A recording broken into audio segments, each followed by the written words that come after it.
Hello and welcome to our webinar with Dr. David Still, Executive Director of California State University's Agricultural Research Institute. In this webinar, we'll learn how ARI increases awareness of their work.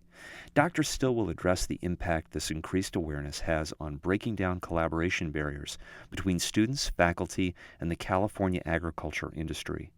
In addition, we'll learn how commodity boards and industry can maximize the value received from their research institution partners. So let's join our webinar, which is about to begin. Welcome everyone to today's webinar. My name is Maurice Collins. I'll be the moderator for the session this afternoon. I am with the pleasure of being joined here with David Still, who will be the speaker for today's topic, which is to talk about the Agricultural Research Institute at Cal State University and all the great things that it does. So David is currently the executive director for the CSU ARI program. As the director, he helps provide all the direction and develop the strategic partnerships that ARI establishes between him, between ARI and the industry. He is a renowned researcher where he has studied the lettuce and various other crops, helping improve their various aspects of water, nitrogen use, and things along those lines. He has been with ARI for 4 years now and has a bachelor's in wildlife science and a master's from horticultural science, both from New Mexico State University. I've had the distinct pleasure of working with David now for 3 or 4 years. It's been wonderful getting to know him and the ARI program and all the great things that it does for the state of California and the realm of agriculture. In today's session, we have a pretty good group of attendees. So we're excited and hopefully you get a lot of value out of today's session.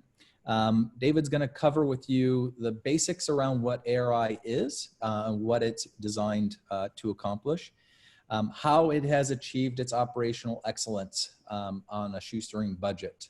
It's pretty amazing to me when I chat with David about all of the things he accomplishes and the amount of research that he delivers and his program delivers on a fairly minimal overhead and an administrative budget. And then he's also going to talk about the ARI approach to engaging the industry commodity boards and the critical role that the commodity boards play with the success of ARI and the CSU in general. A couple pieces of logistics for today. The session's covering about 60 minutes.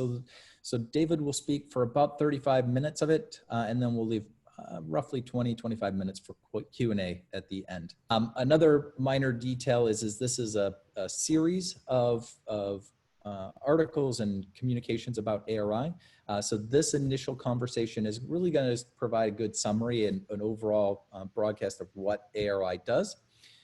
We will follow up with a handful of short videos, which will give you a lot more detail and in-depth as to how ARI and how David has really began to master execution within ARI. And then there will also be a follow-up white paper, which will describe all the details as well. So look out for those in the next coming weeks. And with that, what I'll do is I'll turn it over to you, David, and let you take it away. Okay. Thank you, Maurice. Good to be here. Thank you for the invitation to speak about our program. And of course, we'll be discussing how we've integrated what we're trying to do, our message with these infrared, because I think it's been essential in us getting our message out about what we're doing to the California agricultural community. So again, we're the California State University Agriculture Research Institute. I'll just refer to us throughout as the ARI. If we look at California, we are by far the largest agricultural economy in the nation. We produce over 400 commodities worth over $50 billion last year. We produce 1/3 of the country's vegetables and 2/3 of the fruits and nuts that are consumed here in the United States. In fact, there's many products that we are the sole producer of for the country. So we have a very diverse economy, but it requires a lot of research and a lot of a very capable workforce, a steady workforce that's highly technologically capable and has the ability to solve problems. We are working with the California agricultural community to address some of these issues. And that, in fact, is what is the mission of the ARI. So we're going to use all of the resources within the CSU system. The CSU's 23 campuses across this state. We have over 750,000 students in the CSU and thousands of faculty. So we're going to use all these resources to help support applied research that will benefit California agriculture, our natural resources, and the food systems. And because we have this wonderful resource, which are these students, we're going to make them into our next agricultural leaders. So to support this, we have these objectives where we will talk with California agricultural community and find out what these high priority issues are. And then we will conduct this applied research to address those issues. Now, we will hire our students, mostly undergraduates, and they will work in our labs. And this is, through this experience, they're going to get a lot of really deep discipline-specific research, and they're going to learn how to think critically and solve problems. So that's how we're attacking developing this professional workforce. Now, as scientists, we're quite used to talking to other scientists, but we, as part of our mission, we want to make sure that this work that we're doing is disseminated out to the public so they know what we're doing and support what we're doing and understand that we're doing this for the benefit of society. And we also want to communicate with industry, and sometimes on those two fronts, communicating with the public and industry, we maybe as scientists fallen short, but I think it's become very apparent over the last several years that we need to redouble our effort in that. And this is clearly one of the things that are on our mind at the ARI.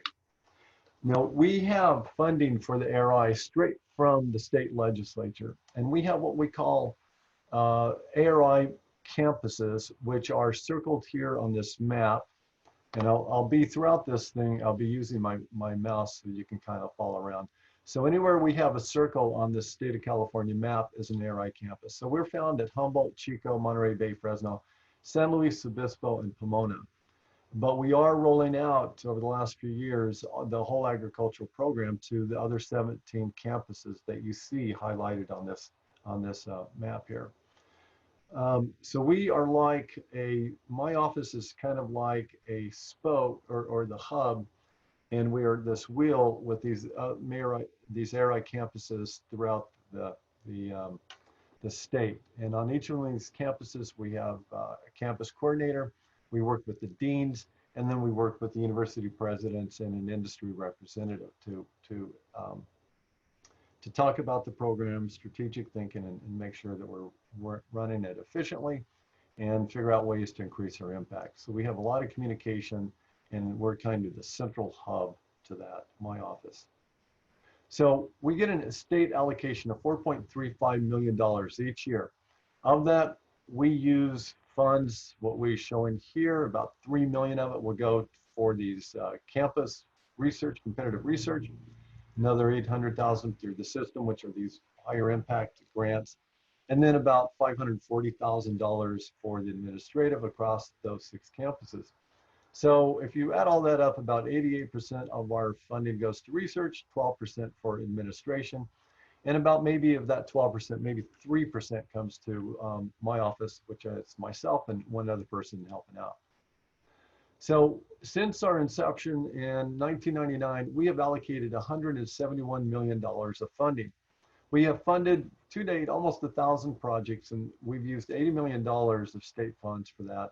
And we've matched this with a project-related match of another $91 million. This is a matching fund program. If you do not have a match, then you will not get a dollar from the ARI program. So this is one of the ways that we know that we are addressing some of these high impact issues for the state of California, is because somebody's willing to put up some money. Our funding areas are basically anything in agriculture, from advanced technologies, robotics, artificial intelligence, from the traditional animal and plant production to human nutrition and all points in between. And I want to also point out the environment here because we are doing a fair amount of environmental work. The matching program requires that the faculty go out and find the match to support the project that they want to do. About 41% of our matching fund comes from federal grants that the faculty have gotten and some that our own office has gotten. The state agencies provide about 20% and industry about a third. So again, these are project-related matches that the faculty go out and sell their ideas and say, here's how we're going to solve these problems. Here's a research proposal. And those that wish to help fund it, co-fund it, then they do that. And that's what this program is about. So the state of California, within the CSU, we alone have 15,000 agriculture majors. And the 6 campuses right here are somewhere around 11,000 of those ag majors. And another about 4,500 are in the other 17 CSUs. So it doesn't matter pretty much. If you go to another one of the CSUs, there is somebody doing some agricultural activities in there and majoring in agriculture. This is far more than the UC system and far more students enrolled in agriculture than probably any organization across the United States. Now, what we do with about a quarter of our budget is we pay students to come in, again, mostly undergraduate students, and work in our laboratories so they can do what they really want to do. Instead of going down to Home Depot, which I love home improvement, that's great, or flipping hamburgers at In-N-Out, and I do love an In-N-Out burger, so that's great stuff. But I think that what our students really want to do is learn about the stuff that they're going to college for. And so this gives us an opportunity to do that. So about a quarter of our annual budget will support students to work in our labs. About 90%, actually it's over 90% of all of our projects have at least one student working in their lab that's on our payroll. And last year we had about 125 students that had these paid research internships. So they're working with our faculty in the labs around the field. Last year we produced about 53,000 hours of student training across just the 6 ARI campuses. So what are the benefits of undergraduate research? These have been well researched and reported, and we find the same things true here that people have reported across the nation and indeed worldwide. So it's going to improve the retention of these undergraduates. They can actually see that what they're studying in these classrooms isn't just an abstract thought. They get exposed to things at much greater depths. It's just amazing to see these students come in here and work. They end up having higher GPAs than people that are not involved in this undergraduate research. It increases the percentage that will matriculate to graduate school. They are very competitive when they come out of this because who they're competing with often as an undergraduate. These people have never been in a lab doing the level of research that our undergraduates are doing. Almost all of these, when they graduate, are going to stay in the field of study. And I hate to tell the people tuning in from the rest of the country, they don't like leaving the state of California because they love it here. True. So most importantly, students learn how to think critically through being involved in research. Research in itself, the very crux of research is critical thinking. We have a problem, how do we solve it? It means that you have to self-educate yourself and think about things. And it doesn't matter if our students don't go to graduate school, they will end up going and working in the industry. So anybody that has a business, anybody that runs a lab, the only thing they really want is to find a person who can think for them and solve the problems that need to be solved. And that is, I think, the skill that we are able to impart to them through their involvement in research. And also, I have to say the data and other research shows that critical thinking skills is one of the things that you're least likely to improve with a college degree. It's just a really difficult thing to teach and improve those skills in a normal course load. But you do it through research. You have to. So we have the 23 CSU campuses spread out here on the x-axis, all the way from Bakersfield over to San Francisco. And on the y-axis, we have the farm gate value of the commodities that they produce. And this, I want to point out, this is a scale in billions of dollars. So the 6 ARI campuses are demarked by these diamonds. And over here in Bakersfield, actually, it's over $7 billion, but over at Fresno and Monterey, we go from almost 6.5 to over almost $4.5 billion right there. But there's a whole lot of other agricultural, economic activity in all of these other campuses, and we're reaching out to work with all those other campuses in that traditional ag. But we also know that there's across our 23 campuses a lot of other disciplines that contribute to agriculture.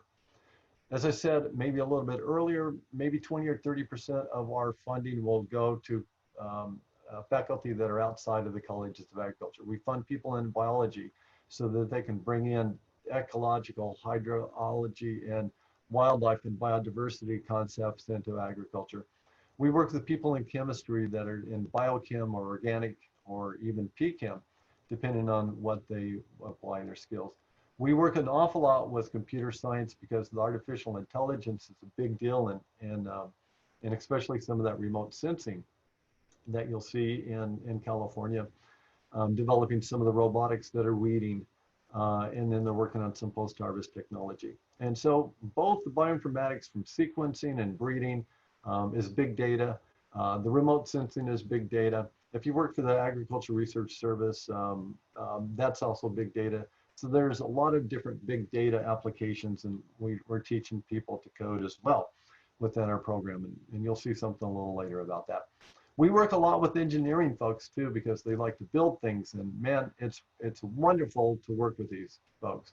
Now, I will also tell you from my own experience that when you start talking to these students and the faculty, they actually almost never bring up agriculture in any of these classes. So it's a really good way to initiate these interdisciplinary projects and also interdisciplinary training for these undergraduate students, where they get to be cross-trained, where you might have somebody in agriculture working with people in engineering. So they kind of learn each other's language and learn to talk to each other.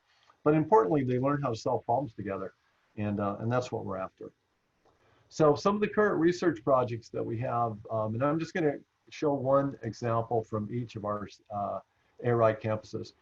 This one is up in Chico State, being led by Cindy Daly, and she's working on what they call regenerative agriculture. And this is basically the common concept of developing these farming practices that are going to help build up soil health by building up the microbial communities and sequestering carbon. And this will help mitigate some of those the global climate change, the global warming that's caused by excess CO2 being released out into the atmosphere. If we, this is a project actually that I'm working on with a colleague, Young CSU. Our lab is based here at Cal Poly Pomona, but most of our research is down there in the desert.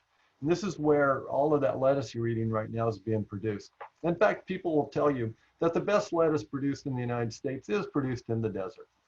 So what we have a problem out here in California, increasingly in Arizona, where the other part of the lettuce is grown, is there's not enough water for agriculture. There's a lot of competing demands, and agriculture, especially lettuce and other crops, takes a lot of very high quality water. And we cannot use all of the nitrogen on the crops that we had maybe in past years, simply because of the environmental problems that are associated with it. So with the groundwater and then the nitrous oxides that contribute to greenhouse gases. What we're doing is trying to just improve the efficiency and use less water and less nitrogen, and that looks quite promising. And now this is one of my favorite projects that the ARI is funding. This is done with Matt Johnson up there at Humboldt State. And what he's a wildlife biologist, and he's using these barn owls in these vineyards out there in Sonoma County and Napa Valley, which is clearly south of Humboldt. But what they're doing is they're putting these barn boxes out there in these vineyards, and they will eat the rodents, you know, rats and a lot of gophers. And this will allow these growers to quit putting out rodenticides. If you look at rodenticides, if you look at 90% of the carnivores that have been examined in the state of California, they all have rodenticides in their bloodstream. So if we can use these sustainable efforts, and these barn owls are incredibly voracious. I got to tell you, they will eat an awful lot of critters. And so he's working on doing that. It's a very great project, and it's been very well received by the growers. Another project over here at San Luis Obispo by Kelly Ivers. So they outlawed methyl bromide a number of years ago. It was quite effective in killing the nematodes and basically sterilizing the soils, but it also was killing everything in the soil and creating an ozone hole. So it's been banned a long time ago, but they've never found a fumigant that is as effective as methyl bromide. And this is one of the objectives of the research project that she's been funded to do, is look for an effective and safe replacement. If we look at Fresno State, Garrett Brar, again, Fresno is one of these top counties, agricultural counties in the nation, and they produce a lot of pistachios and other nut trees. Well, as I said earlier, there's not enough water, and so what they're looking at doing here is using more saline water and finding out what the limits to these pistachio trees are, which are somewhat salt tolerant, to find out how long you can irrigate these with saline water and not ruin the soil or impact the health of the tree and therefore the long-term productivity of them. And we go over to Monterey Bay, Forrest Melton, working with NASA, looking at remote sensing to manage the water and the nitrogen fertilizers specifically, so that you can use less of it and gauge all of your watering and fertilizing based on the needs, which is remotely sensed through satellites and sensors out there. And what he's found is that sometimes you can use well less than 30% of what growers are showing, without what less than 30% of what the growers are applying, and still not impacting the quality or the yield. So these are all really nice projects that are being done right now. At any given time, the ARI is funding about 100 to 125 projects at one time. So what are our challenges in the ARI? Well, our biggest challenge, frankly, is that after 20 years, people largely don't know who the ARI is, frankly. We know in the state of California, the UC, specifically the University of California, Davis, is a big name in terms of what they're able to do to study agriculture and contribute to solving the problems that our growers in the agricultural industry in California need, but also nationwide. And clearly there is arguably maybe the best agricultural college in the world, certainly in the nation, sitting right up there at UC Davis. So we're trying to make our name known within the agricultural community, and part of that is what we're talking about today in this platform here. We're doing a lot of good work with a lot of faculty and great students. So what we're trying to do is increase the awareness across industry. Even within our own faculty across the CSU don't know about us or the program. Certainly our students, we want to make them aware of this path in their career. And then again, raising our visibility with the state and federal agencies. So when we go out and talk to industry, what they tell us is they need to find our researchers. So they have the limited community, and within the state of California, it's largely those folks that are over at UC Davis and a few at UC Riverside. But they need to find more researchers, because you know what, there's just not a lot of people who are doing this research, and you can see how big and diverse our industry is. So they would like to know if we have any faculty in the CSU that would be interested in partnering with them and helping to solve the problems that are facing all of them. We, on the other side of the coin, we're a matching program. We're here as the ARI to do applied research that's going to impact favorably our agricultural and natural resources. So we have the faculty who live on these campuses, and then we have the industry people who are in their offices and out on their ranches and farms. And how do we let our faculty know what industry needs when it's difficult for those two folks, those two separate groups of people, to talk to each other? It's not easy in the state of California. It's not easy in our campuses, and it's certainly not easy any place that I've ever been. And then when we start bringing in people into our ARI program that are not in our traditional colleges of agriculture, maybe they're in biology or computer science, they do not have a clue who the ag industry is. And so we're here to broker that and to introduce each side to each other so that they can learn about what each other's disciplines are, what each other's needs and expertise are. How do we help our students find mentors, faculty mentors, to help them with their career, to give them advice, to provide them scientific training, and also to find jobs or help develop this path to graduate school? This really comes into play when you have these close academic mentoring relationships with your faculty member. And so we're helping our students find that as well. And then finally, just for our own program, how do we coordinate all of this? How do we get these RFPs that we need to release into the greatest number of people? How do we make them aware? How do we facilitate for the faculty? And again, from the administrative standpoint, how do we handle all of our proposals? Our PI meetings, so we use a lot of this stuff to communicate what we're doing through this engagement platform that we'll show you here in just a few minutes, but also through the PI meetings so that we can bring in all of our different PIs that we fund every year, and then bring in industry and let everybody talk. And we bring our students in there as well.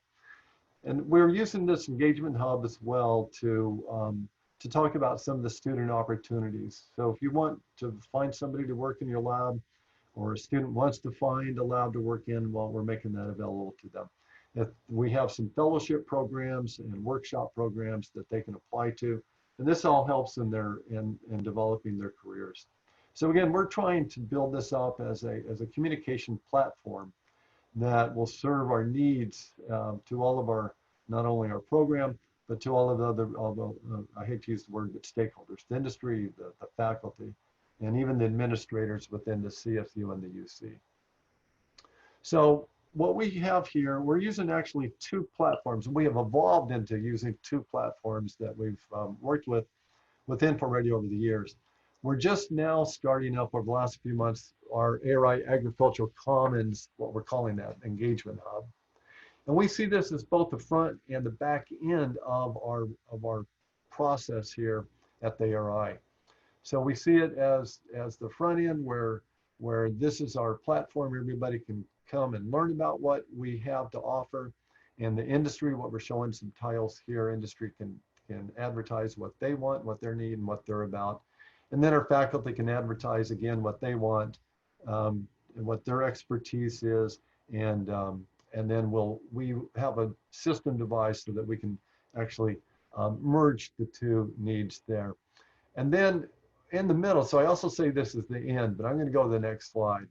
In the middle here, we have this InfoReady review.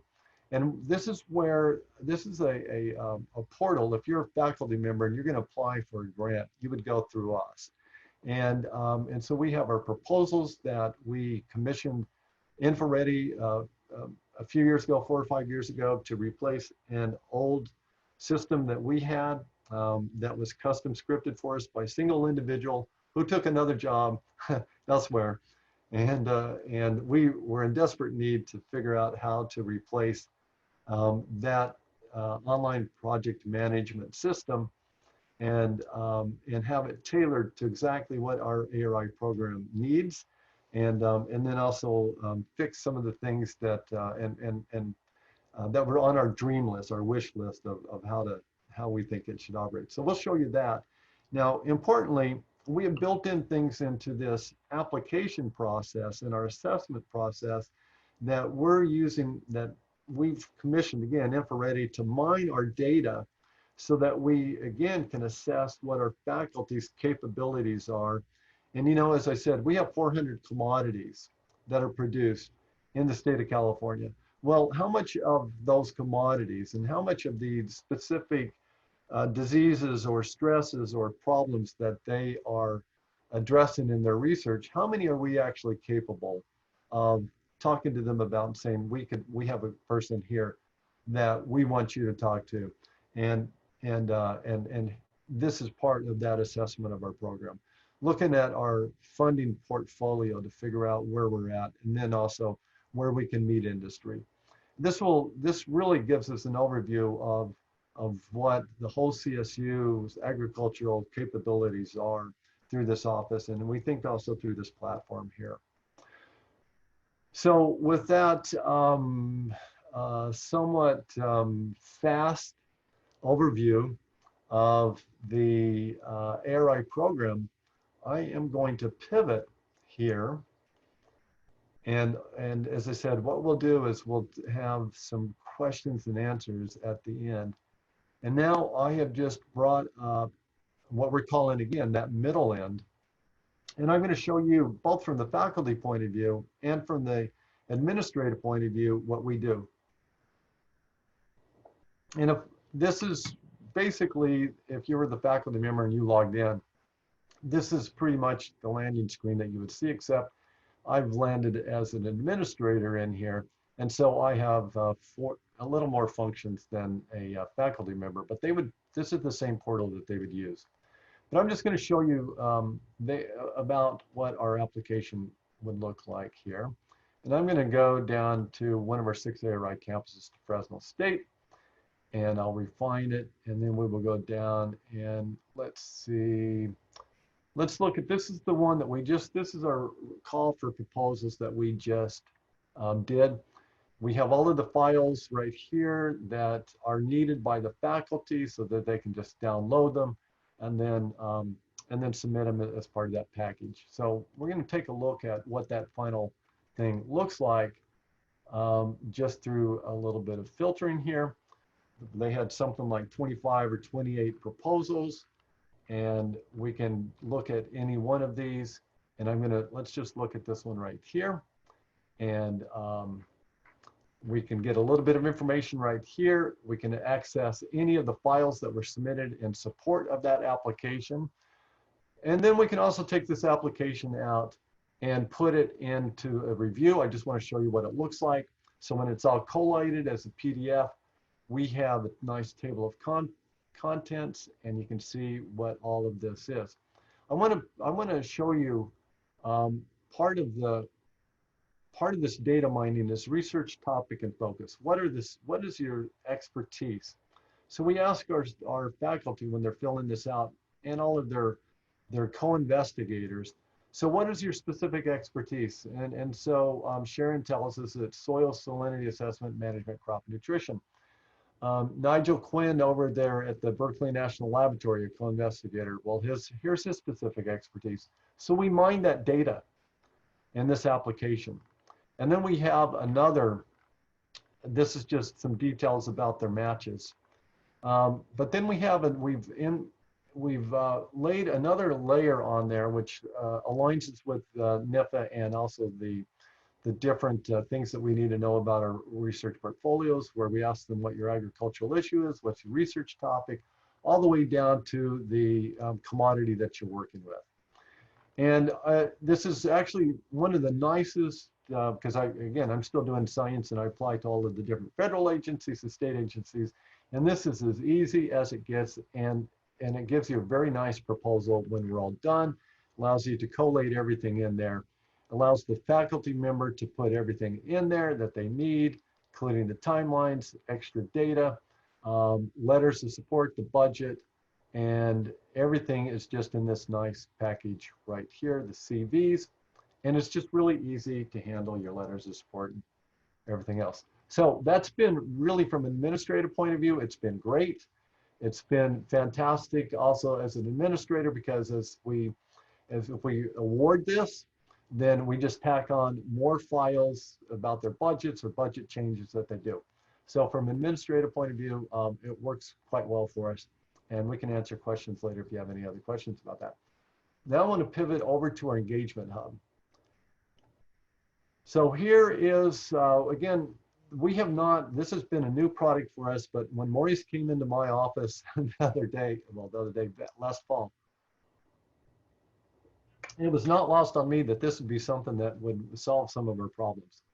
So for example, one of the things that every system has, every institution has, is you've got all of these layers of bureaucracy that you need to go through to get a website done.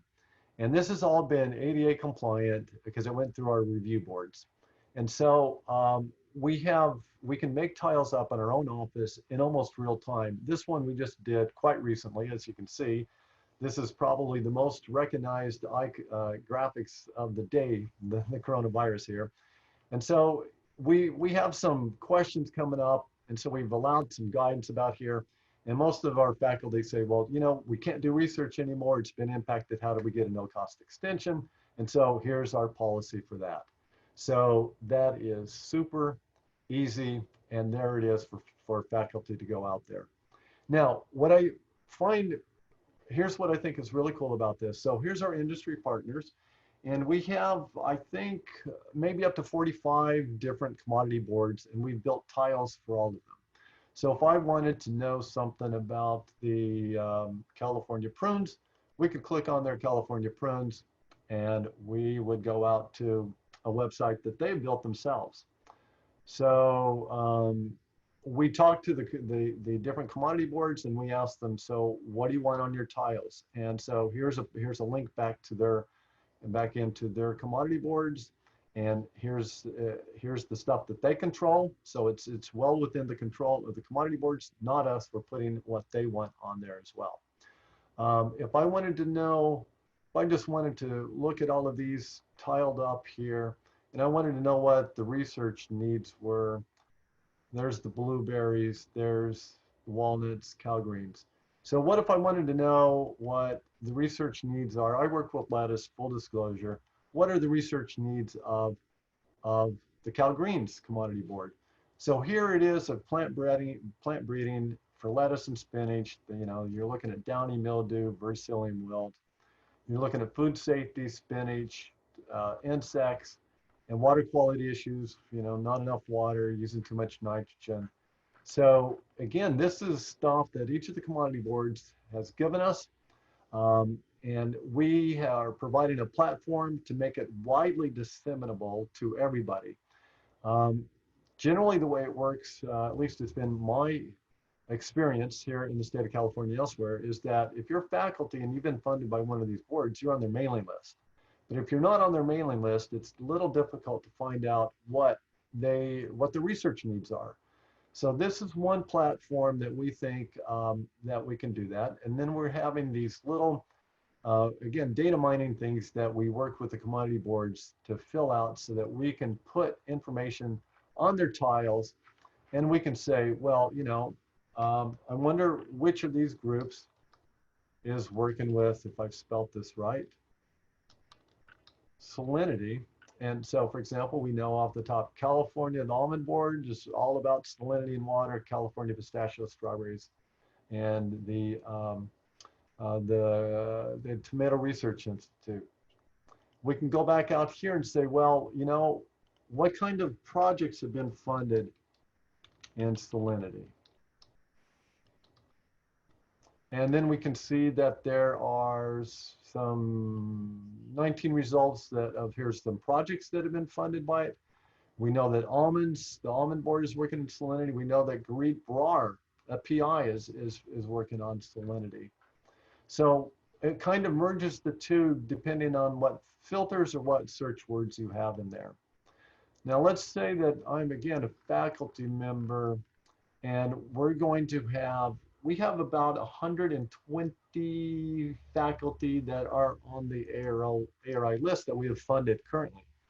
So we have these tiles so that if we click on Ike King, and we can talk to Ike and say, you know what, we would like to contact Ike, and we will allow somebody to come and we will broker this introduction with them and pass this over on to Ike. If we go and we maybe want to see what Ike is doing, we click the Learn More, and we can see what ARI projects that are being funded and a little blurb about what Ike is doing. So these are what we're calling minimal tiles. If we go back to PIs, we're allowing them again to do whatever they want. So let's look at, so we have the minimum tiles built into each of these. we're building out, there'll be 124 tiles. We mine the data from our proposals and our annual assessments. And let's look at Matt Johnson's, because he's, I showed you his bar nails. So there's Matt Johnson. So you know what? He had some really good information on there. And we can show you, it's about the bar nails. There's this nice YouTube video from one of his students that, so we can embed stuff like this. And I got to tell you, this is some of the coolest stuff you'll ever see. I mean, I just love this stuff. So I encourage you to go and check out Matt Johnson's tile here. And so this is the capabilities that we have to build and embed into our tiles here. And it's super easy to do because guess what? I'm doing it, and if I can do it, that's the definition of super easy. Okay, so we're pushing in on my luck here, but I just want to point out one other thing. So we have resources for each of these different campuses. So if you want to go to the Agriculture Research Institute on Cal Poly, click on that one. We made all of these tiles available to each of our campuses. HSI, the Hispanic Servant Institute, ARI Student Opportunities. So here are all of these fellowships that we're making available to our students. They click on it, they apply to it. If you're a graduate student, we're going to give you $10,800 to work in big data or science and even public policy because we think that's important. Journalism, it's communication. We have the PI meeting, so you're going to submit your presentation here, your oral presentation or your poster. You're going to register through this. We have the big data workshop for our students and actually faculty. We have a student leadership and science conference that we are putting on as well. We've gone through the faculty profiles. We can disseminate some of our annual reports.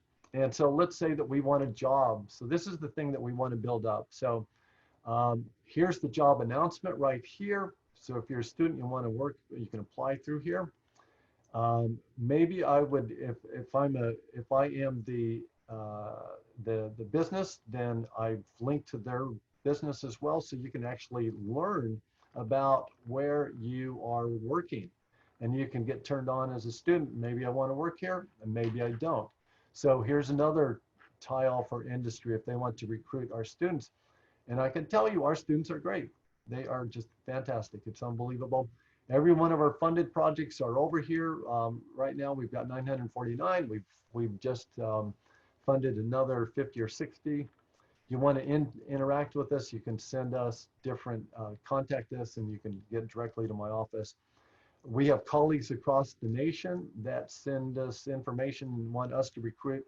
They want to recruit from across the CSU, and we make that available to them as well. So this, I've done a little longer than I should have, but it's actually hard to stop me when I get started on this. I got to tell you, making these tiles is super easy. Making them and tweaking them and finding out what works and doesn't work, because there's metrics behind that. So you know that if somebody's clicked on it, or if you know that if you designed something that's just not working, you can go and fix it. We have data for that. So it allows us to follow our portfolio and to introduce new things and assess them and see if they work. So that leaves us just a few more minutes. If you have any questions, then you can feed them to Maurice, and I'd be happy to answer anything. Thank you. Thank you for all that valuable information, David. I have my own question I would like to ask you, if you don't mind, as folks submit their questions. So I spend a pretty significant time traveling to campuses, and it's pretty rare for me to hear someone talk about and use the phrase brand awareness and really be sensitive to that concept. So when we sat down last August and you sort of lamented about the struggles of getting brand awareness, can you give me a little bit of background or how you came to realize that that was critical to the success of CSU and the ARI program?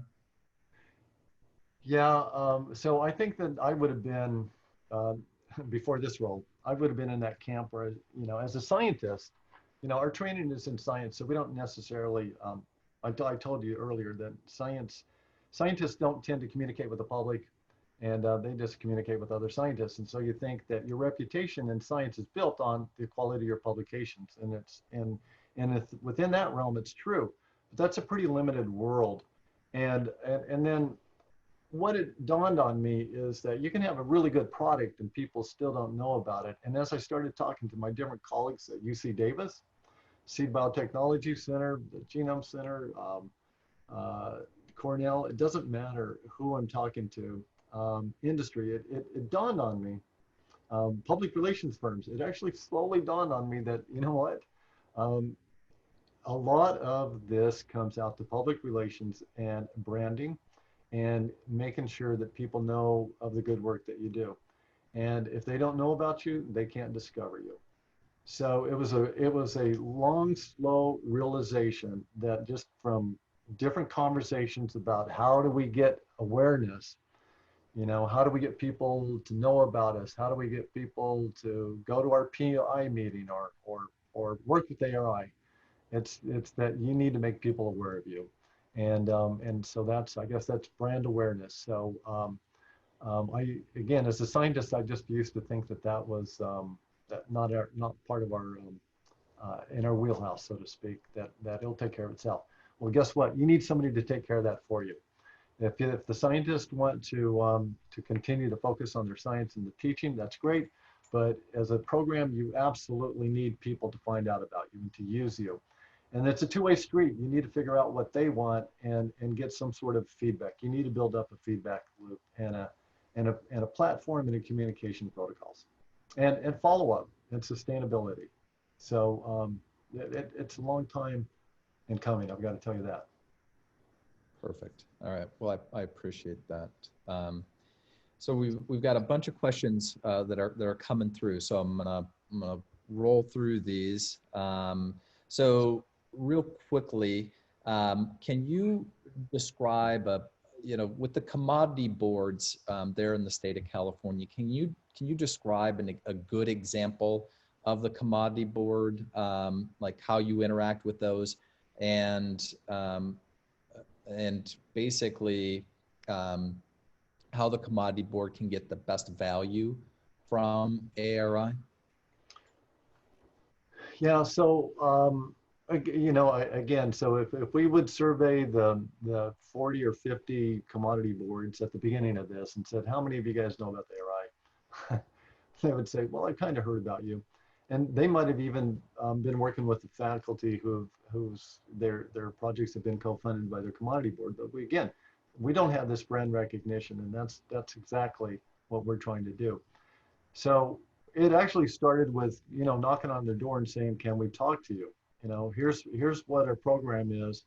And if you have stuff that we can help solve, then we'll match you dollar for dollar. And we don't know what you need, and you don't know about us, and our faculty don't need you, that don't know of you. So every one of the commodity boards that we've spoken with have said, well, what we need is more people to work on our problems. And we know who they are within the UC system because we've worked with them for years. We do have attrition. We do have people retiring. We have positions not being filled. And we need more people to work with. And now that we are aware that the CSU has this Agricultural Research Institute and faculty that are willing to work on ours, who are they and how do we find them? And to a person, that's paraphrasing what they said, who are they and how do we find them? And so why we think that this is the platform, by taking the data from our side about what our faculty's capabilities are, talking to the commodity boards personally and through these tiles and over the phone or through Zoom these days, and finding out what they need and then making this available to them. The second step of that is driving traffic to this and getting our faculty and everybody in the industry to say, I have an agriculture problem, and maybe they would turn here and look at it, click on one of these tiles or click on one of our faculty members, and that would start the whole process right there. So we want industry support, and we want our faculty to talk to industry, and we want industry to talk to our faculty. We do it through these tiles, we do it through the PI meeting. Perfect. How can foundations or commodity boards or anyone else that happens to have an RFP available, how can they make it available to your faculty, and how should they go about approaching ARI? Yeah, so again, you could go down through faculty, contact us, and you can submit through this tile right here. And it will go directly to my office. I'll get it an email. It's just kind of like an email service. And then we'll have this point of contact right through here. This actually works a little better for me because it doesn't get lost in my email box.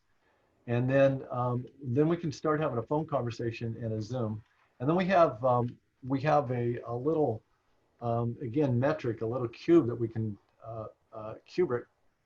rubric is the word, that we can fill out so that we can mine this data and figure out that when people are trying to filter through here, how to make that Venn diagram and get the intersection of what we can do and what industry needs. And so that's what we're trying to do, is marry one side with the other. So if they have an RFP, we can simply post it, but we also want to have the keywords so that it's discoverable. Perfect. Okay. You mentioned back when you were looking through InfoReady Review, you were mentioning mining researcher data from the proposals. Can you describe a little bit of what you do once you've found the data, how you use it, what the purpose is for mining it? Yeah, this is a problem. Finding out what the faculty expertise is a universal problem all institutions have. And most of them, I think people would say don't work because it's all a voluntary thing. And so if a faculty will go into these they have all of these different names depending on what campus you're on or what part of the country you're in. So they'll say, faculty member voluntarily fill out this form about what your expertise is. So we've kind of taken the voluntary part out of it. If you want to get funding from the ARI, then we've built up, what's your expertise that you can, as a faculty member, you'll just type it in yourself. And then we have another form that has drop-down menus, and that looks very similar to what a NIFA form is, so that we can parallel our capabilities with the federal and state agencies, but also make it usable for what the commodity boards need. So that's not voluntarily. That's anybody that wants to fund us. So we know that it's going to be up to date. And then we catch them on the other end, which is on our annual assessments. We have them fill out the same form. So now that you've done this, what are you working on? What did you really work on, or whatever that is? So we have a very dynamic and as opposed to static fingers on the pulse of what our faculty capabilities are. Now, I got to tell you that this helps us not only to address what research capabilities have, but it also allows us to address what our deficiencies are. It also helps allow us to some degree, allow us to determine our strengths in our teaching program and identify the weaknesses too. So if industry says that they need these capabilities and they're having these problems, what are we doing to plug that hole and develop a pipeline to address industry's needs? So this, I think, should reduce that lag that sometimes exists between the industry and how they're progressing, and a lag in academics because we're a little more monolithic and less nimble, and I think that this is a real dynamic way of doing that. Very interesting. Oh, so I guess to kind of answer your thing, you guys are the ones who are writing the scripts to pull that data out of our applications, and then we can just plug that into the tiles. We have, as I showed, 1,000 different projects, and we have 100 to 125 faculty, and it's, we're always getting in new faculty. And so it's a dynamic thing. So we need something that our office, which is, as I said before, myself and one other person, we don't have time to do all that. So as much as this is using big data and scripts to do that, then that's one of the things that we really like about it. Perfect. All right. I think maybe time for one more question. How can people access ARI Commons? And how much of it is open access versus how much of it's behind login and authentication? So anybody can access it from the public, right? And once you start clicking on the tiles and want to fill out a forms, then you just have to register for it, which is just basically typical registration. Now, in terms of from the public using it, it's all searchable, all publicly accessible. Any other information that you need that may be buried under the tiles, you can get it through my office. We're making campus resources. We showed you earlier that the ARI, we have these different campus coordinators and on the different ARI campuses. We made resources available to them, but in terms, you know, if somebody wants a tile, we have that suggested tile down on the bottom.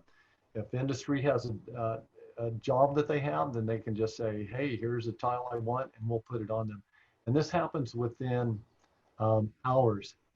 I don't have to go through several layers of IT to get this done. So, and I've got to tell you from an administrative point of view, somebody wants to get something done and doesn't have time to follow up all the time, that's fantastic because it will happen immediately. That's great to hear, David. So we're at the end of the hour here. I want to thank you, David, for your time and presenting today, and also the 80-some folks that participated and listened to the webinar this afternoon. We appreciate your time. And I know there's a handful of questions that are still outlying here, so we'll try and follow up with you after the webinar to answer those directly.